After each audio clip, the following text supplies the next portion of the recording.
Talking Planning presents Busweek 2.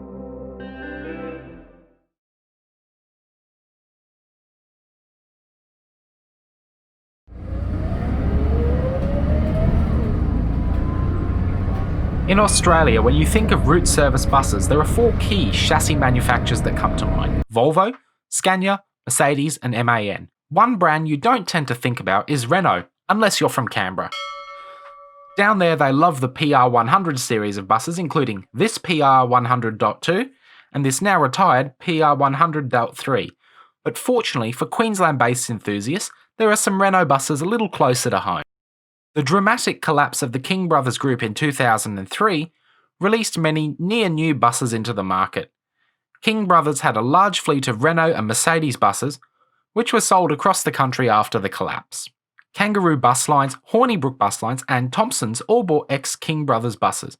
I've caught many of them over the last few years. But anyway, let's get back to the bus in question today, this Thompsons Renault Agoraline.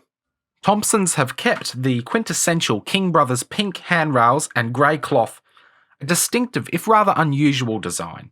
It leaves you with no doubt who the original operator was and that they had a unique sense of taste. It's certainly not a choice that I would have made, but it was the early 2000s and design tastes were a little different then. They did get some design elements right, however, like the facing seats at the back of the bus, which are great for groups or families. The driver's area is also an odd arrangement, perched up and out of the way. I assume this also improves driver visibility. Let's move on to the spec sheet. The Renault Agoraline was designed predominantly for the European market, but there were a few sold in Australia. All vehicles delivered to the UK or Australia were fitted with a single door, whereas European vehicles, being left-hand drive, had up to 4 doors. Performance-wise, this little Renault is a bit behind the 8 ball. So power ranks at a modest 249 horsepower through a 4-speed ZF gearbox.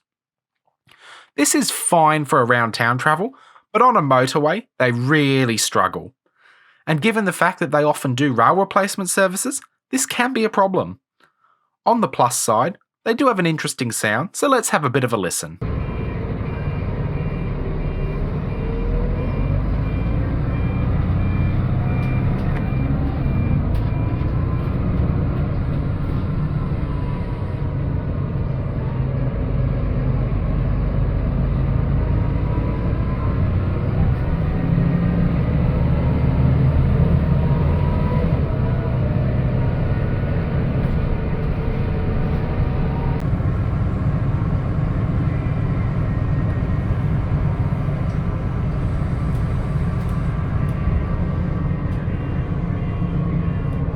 The 674 bus winds in and out of 70s to 90s housing estates and lots of open space on its way between Strathpine and Lawton Station.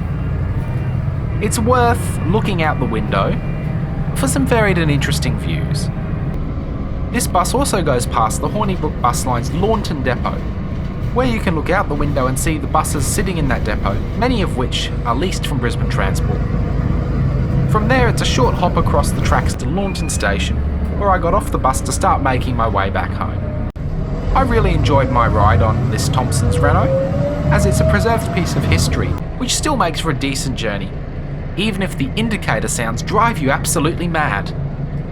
So thank you for joining me on Talking Planning once again, and if you want to see more planning, transport and travel content, please like this video and consider subscribing if you're new to the channel, and join me tomorrow for another day of Bus Week.